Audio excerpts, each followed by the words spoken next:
هن تلویزیون ترکا جار هی کرد نهانه وسا پارێزیا دەولەتا ترک دکێ مرۆڤ جوان شەرم دکێ بڕاستی بوونە کەر و کوچک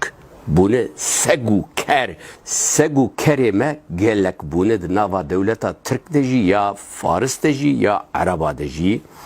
caşê me pir bûne derdikevin ser navê dewleta Tirk bav û kalê wan kuştin ha din dijminatiya milletê xwe dikin ew Kurdê ker û kûçik ji milletê xwe re dibêjin terorîst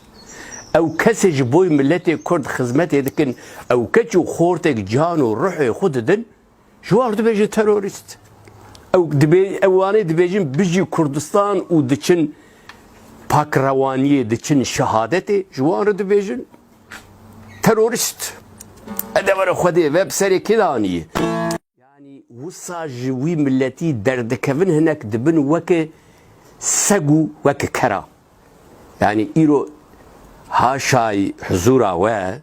seg û kerê me gelek bûne di nava dewleta Tirk de jî ya Faris de jî ya Ereba de jî caşê me pir bûne hinek dibên koricî hinek dibên caş hinek dibên filan